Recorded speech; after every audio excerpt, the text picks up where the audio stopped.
moves that, in the opinion of the House, the government should recognize the contribution that Tamil Canadians have made to Canadian society, the richness of the Tamil language and culture, and the importance of educating and reflecting upon Tamil heritage for future generations by declaring January every year Tamil Heritage Month. Debate.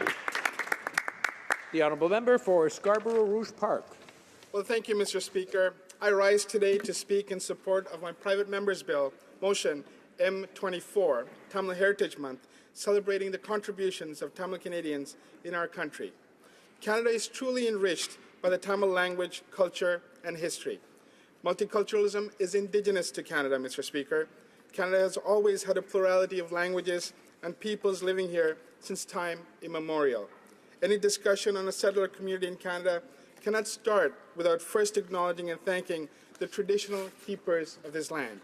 We are grateful to our Indigenous peoples, and as we are gathered here on the traditional unceded lands of the Algonquin people, let us reflect on the enormous collective responsibility of all Canadians towards building a more equitable country, one that respects our Indigenous peoples.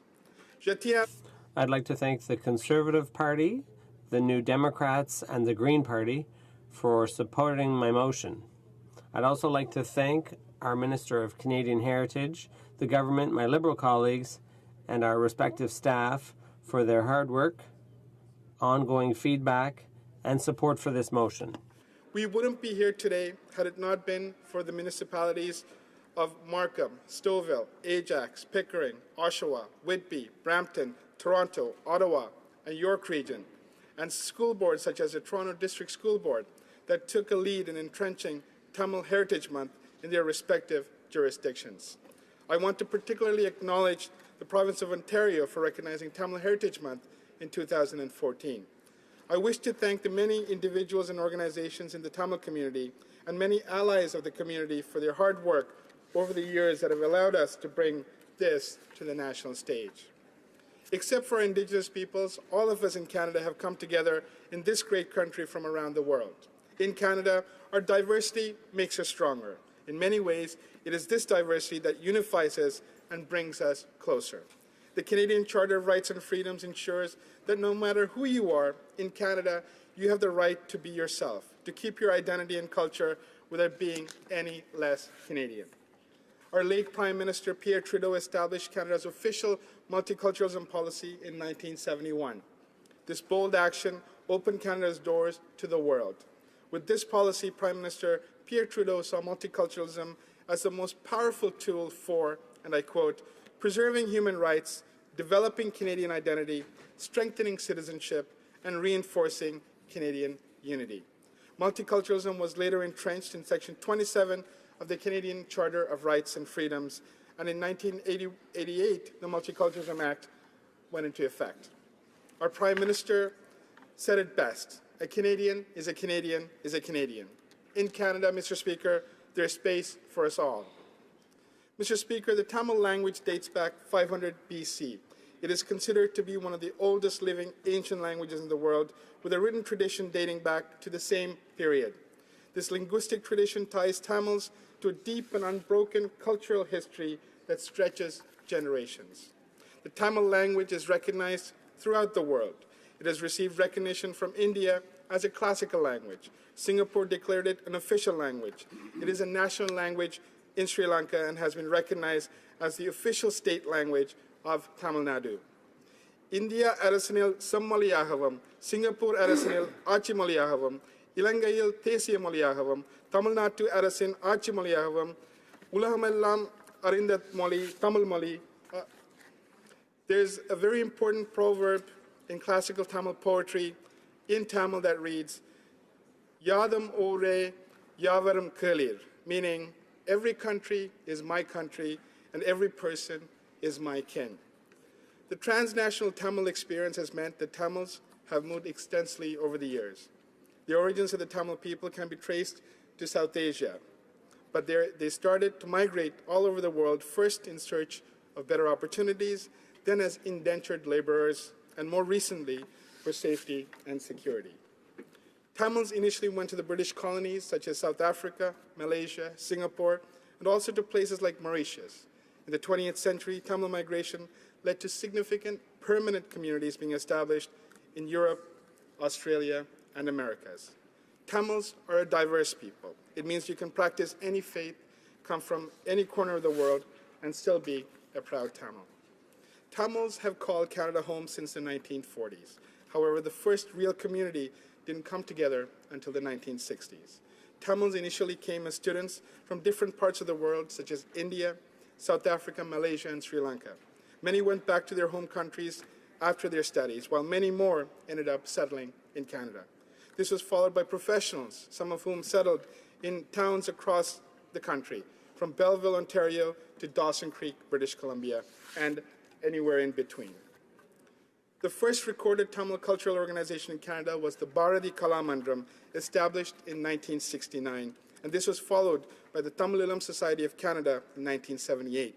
The community took shape in many urban centers, including the Greater Toronto Area, Montreal, Ottawa, Windsor, Halifax, Winnipeg, Edmonton, and Vancouver. By 1983, there were 3,000 Tamils living across the country. The most significant arrival of Tamils in Canada began in 1983 as refugees from Sri Lanka sought safety from persecution.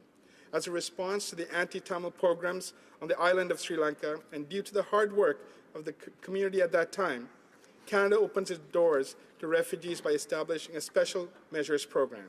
It enabled Canadians to sponsor their extended family members and normalize status to refugees already in the country. Due to ongoing violence on the island, Sri Lanka became a top refugee-producing country for many years. Mr. Speaker, Tamils have taken extraordinary risks to come to Canada over the years. Like many refugees, they bet everything for the promise of a better life where they would no longer have to live in fear or be treated as second-class citizens. While waves of refugees came to Canada by boat, many more recent refugees came to Canada by conventional means with the support of their families. In 1986, 155 Tamil refugees came to our country seeking safety off the coast of St. Shots, Newfoundland. They were saved at sea by Captain Gus Dalton and his crew from Admiral's Beach. This year marks the 30th anniversary of the first group of Tamil refugees that arrived by boat. While it is a celebration of the success of this community, it is also an opportune time to recognize and thank the people of Newfoundland for their generosity. Mr. Speaker, the next group of Tamils that came to Canada by boat did not receive as generous a welcome. As you're aware, on Wednesday, our Prime Minister issued a moving apology on behalf of our government for Canada's failure to welcome those arriving on board the SS Komagatu Maru in 1914. While Canada has come a long way in the last century since that incident, from time to time, our deeply buried prejudices have been allowed to surface. As a direct result of the war in Sri Lanka, 2 more boats carrying Tamil refugees, the MV Ocean Lady in 2009, carrying 76 Tamils, and MV Sunsea in 2010, carrying 492 Tamils, arrived off our western coast in Victoria, British Columbia. These refugees arrived and shared their stories of being victims of war crimes, crimes against humanity, and genocide. Thankfully, Canada did not turn these refugees away. However, we failed to understand their plight. From the moment they arrived, we treated these refugees as criminals, keeping hundreds of men, women, and even children in detention for several months. Many of these refugees continue to live in legal limbo today. Mr. Speaker, I had the opportunity to meet with most of those who arrived aboard these 2 boats, and their stories are heart-wrenching. Just this month, I met a young man whose parents were killed when he was 10 years old, and he came to Canada on the MV Sunsea at the age of 19. Today, he's 26, thriving, and Canada is his home. It is this shared sense of history and perseverance that in many ways defines the Tamil community in Canada and around the world. Maintenant, je veux souligner le travail. Now I want to underscore the work of Tamil Canadians to conserve their language and culture. We have a number of very important organizations that work on promoting the Tamil language and culture. The University of Toronto, under the leadership of the late Professor Chelva Kanaganayagam, and more recently York University under the leadership of Professor Philip Kelly, the University of Windsor, under the poet laureate of the Tamil community, Rudramurthy Charan, have sparked a great deal of interest in advancing Tamil studies in Canada. Additional courses are continuing to be developed. Annual Tamil Studies conferences, lectures, and symposiums have attracted many local and international academics to our great country. Ultimately, there's a strong movement to establish a research chair in Tamil studies.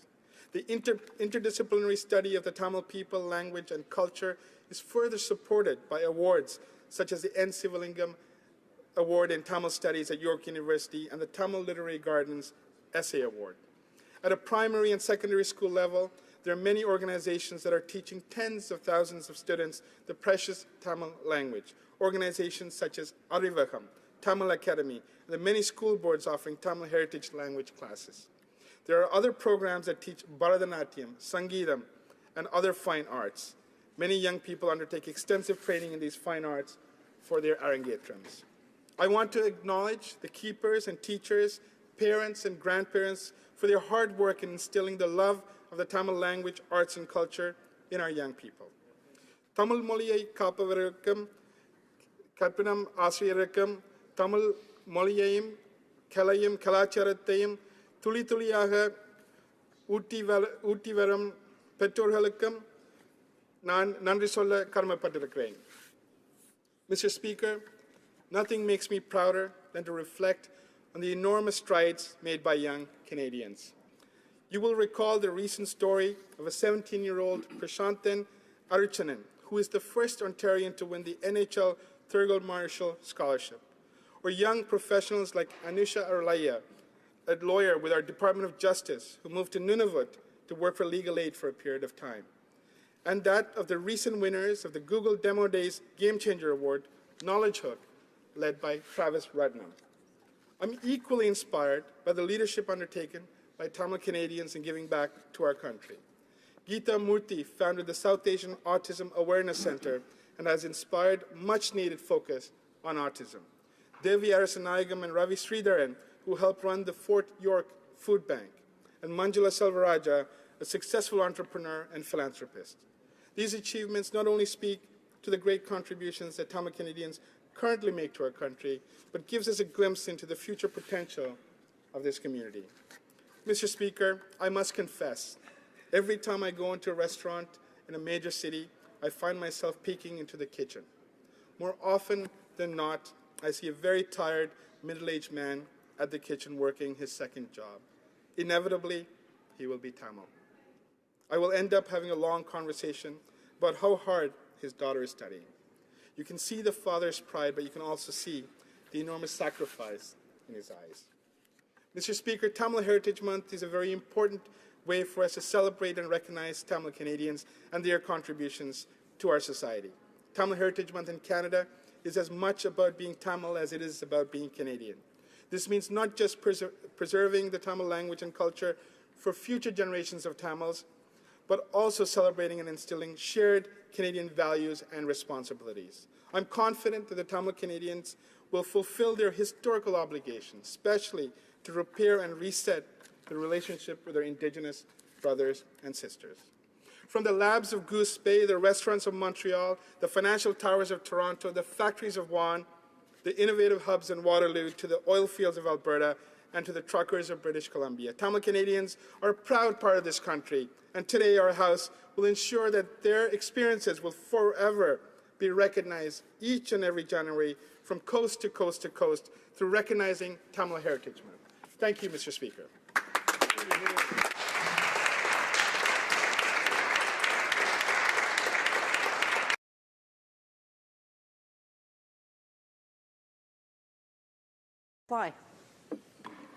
Thank you very much, Madam Speaker. I'd like to thank all my colleagues from all the parties for their statements this afternoon. It's definitely a sign of strength for the Tamil community that we can cross party lines and come together on such an important and very symbolic issue that affects all Tamil Canadians.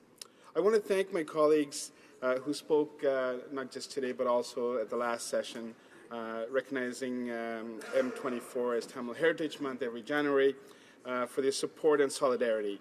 Since I last took the floor in May on this topic, I want to share some very personal stories, stories that speak to the history, strength, and resolve of the Tamil Canadian community. This July, I visited Sri Lanka after a prolonged period of time, where I personally saw the enormous destruction that took place over a 26-year civil war. It is a country where I was born, yet it's a country in which it's very difficult for Tamils to live in peace, security, and equality, or even call it home. It's a country that is unable to protect the unique Tamil language, culture, people, and land. My visit gave me a closer look into the ongoing conflict.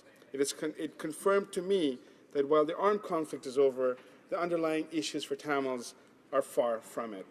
The foundation for peace on the island must be one based on a robust federal system that respects all minorities, equality, human rights, and the strict adherence to the rule of law.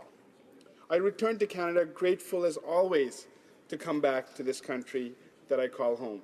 Canada gave me and my family refuge in 1983. It is a country that has given abundance of rights, freedoms, and opportunities for me and my family. In Canada, the basis of your success or failure is not predetermined by who you are or where you came from.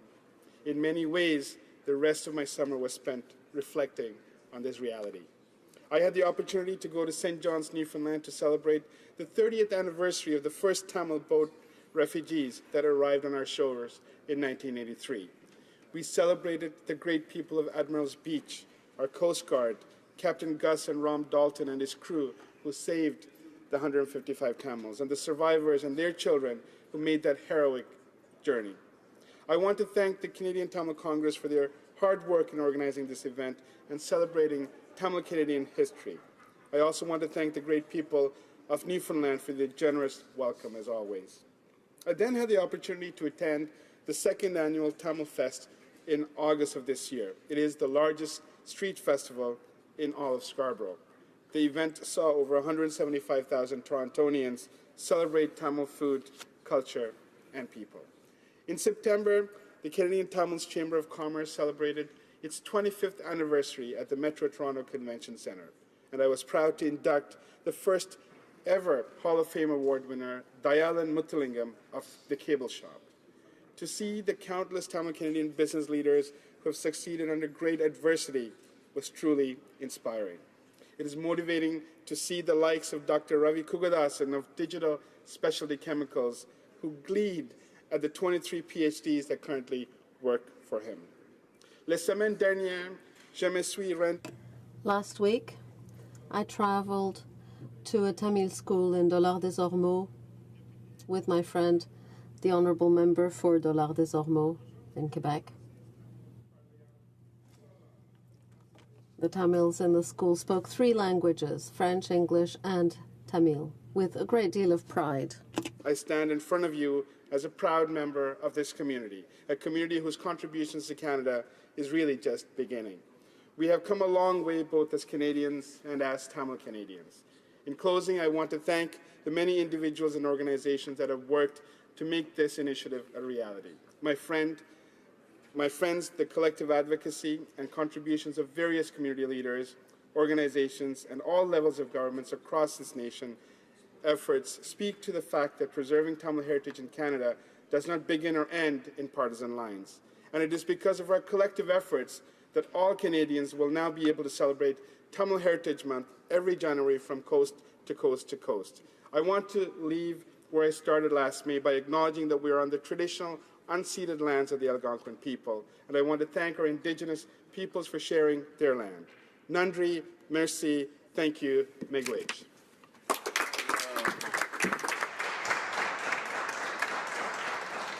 Is the House ready for the question? La question est la suivante. The question is as follows. Hungary, seconded by Mr. Soroya, moved that, in the opinion of the House, the government should recognize the contributions that Tamil Canadians have made to Canadian society, the richness of the Tamil language and culture, and the importance of educating and reflecting upon Tamil heritage for future generations by declaring January every year Tamil Heritage Month. Plaît-il à la Chambre d'adopter? Is it the pleasure of the House to adopt the motion?